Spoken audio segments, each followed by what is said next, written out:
Guys, dito tayo sa ating garage.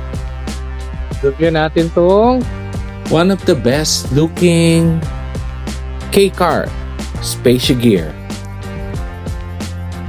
Itong ganitong Spacias from 2018 until now, meron dalawang klaseng usually ang mukha. Yung kanyang itsura, yung mukhang Alfred look, yung chrome yung harap, at syempre mas elegante yung itsura nito. Ito na, Spacia Gear, parang outdoor rugged look. Mas pang camping, mas pang mukhang jeepney.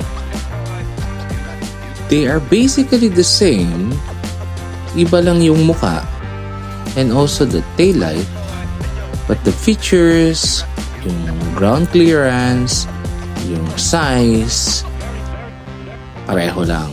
Kung ano yung interior, nakikita nyo dito, yun din yung interior ng Spacia Custom. Dito sa Spacia, meron silang mga ganito. Actually, even yung custom Spacia, meron din ganito. It's actually just a blower, but it helps a lot. Malakas din yung hangin na maano sa kanya, lumalabas sa kanya. Pero wala siyang AC, hindi siya AC, blower lang. Yeah. Look at the interior cabin. Look at the space. Very much spacious. When you check on the Spacia, marami silang mga compartments. Yan. There. You have your cup holders. You have here another compartment. Of course, there's always glove box. Meron dito sa may bandang ilalim. And there is a cup holder right there. This is dual auto slide. And you just have to click a button somewhere here. Tapos mag-open. Yan. Okay. And also, you can just click it again to close. And same goes with the other side. Pareho lang yan. Okay. Ang gandahan din nila, mayroon mga Spacia usually may kasamang mga ganyan.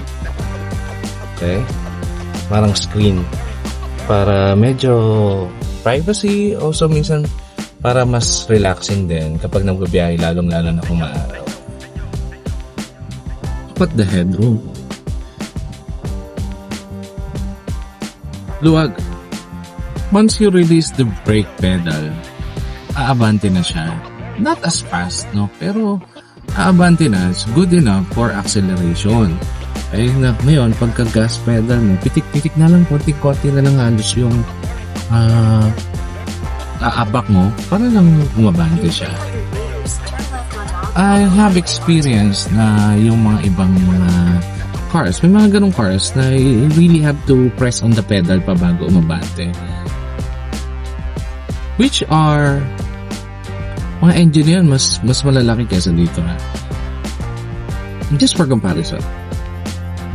Compare mo sa mga K6A, RO6A engine is generally much faster, much responsive, and more fuel efficient. Look at those vent glass. In 150 meters, make a U-turn at McDonald's. Lap, di ba? Laki tignan. Ayan sa kapila. So, that eliminates blind spot. I don't want to overly emphasize on the hybrid features nito kasi mild hybrid lang naman siya.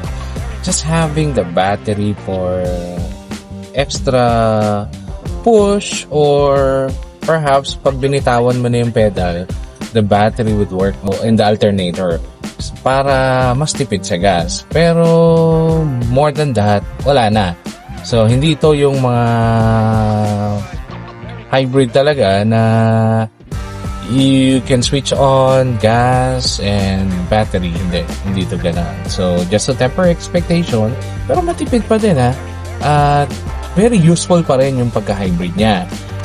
Compare doon sa mga mas maliliit o mga older versions like the Hustler, yung mga Spacia na mga custom, mas maliliit yung battery niya. But basically functions the same.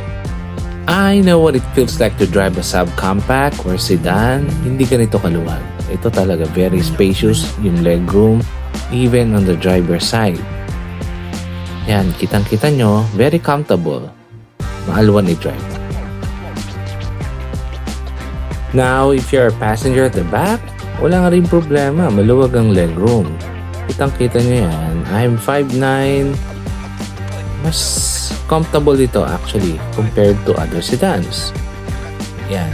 Sa back nyo, pag nakasagad, meron pa rin namang space. But actually, you can still move forward para mas maraming space dyan. Kita nyo, pag trip kayo, meron din mga cup holders. Dalawa, pwedeng lalagyan ng pagkain. In the interior, headroom, maluwag. Ito, compared sa Spacia Custom, yun actually naka leather seats. Ito hindi, fabric lang. Pero elegante pa din. Reverse camera, meron din siya when you're parking or maneuvering. Yung mga taga-Imus Cavite, makaka-relate dito. Alam nyo, even if you go to Manila sa Divisoria, ganito yung mga parking spaces nila. Matataas at yan, very steep. Tapos masisikip.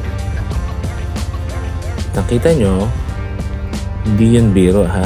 Medyo mataas din talaga yan, matarik din talaga. Pero walang problema.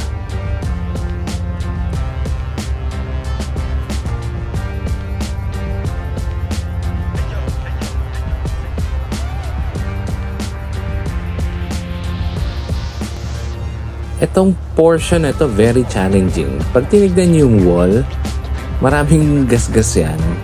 Sabihin, maraming mga sumayad na sasakyan kasi pataas siya tapos liliko ka. Di biro. Pero dahil maliit to, tapos very efficient yung takbo ng makina, kaya-kaya, walang problema. Even, tingin ko kahit puno, okay lang.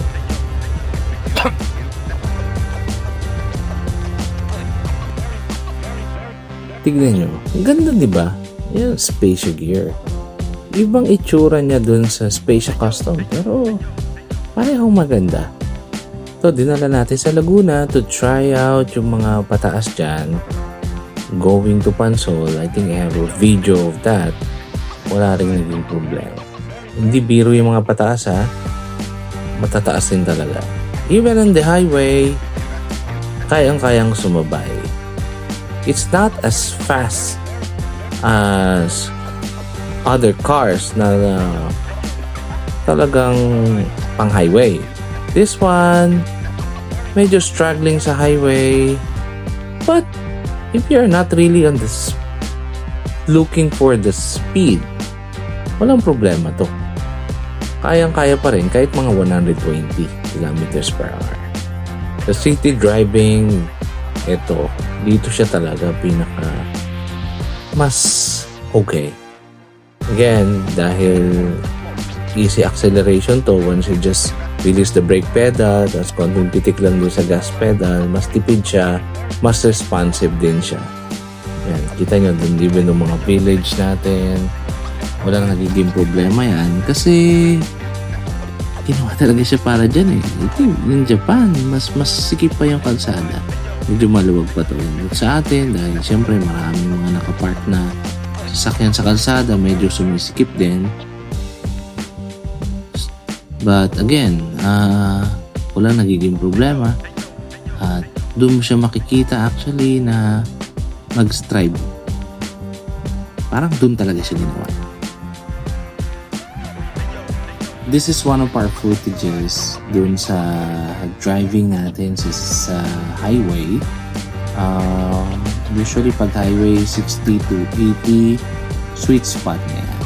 Napakita natin, walang paalog-alog, walang struggle. Saktong-sakto lang. Again, kaya pa rin ito mag 100. Ito lang pakita natin. Up to 80 lang muna. Kasi yun lang naman na requirement actually sa highway natin.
It is such a joy to drive a Spacia Gear.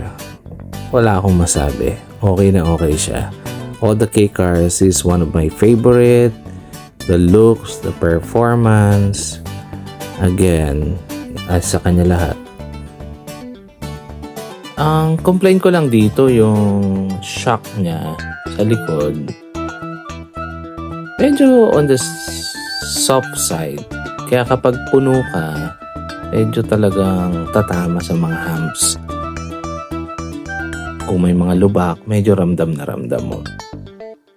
Pero ang solution dyan, madali lang. You can just order yung mga rubber mounting na nilalagay dun sa mga shock natin. Kung patigas yan, dampening solution. Mas okay na yung performance niya kahit sa medyo puno kayo, kahit na medyo mahump sa lugar o malubak, nasagot niya na yung problema.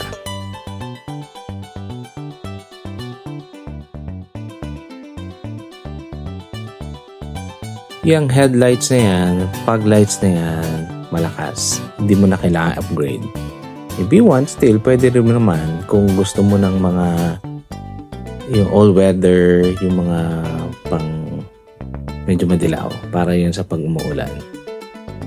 But it's up to you. Your choice. Lagi kong tanong, bakit wala tayong local production nito? Kung meron tayo nito, I think talagang magkiklik sa market. This is not for performance.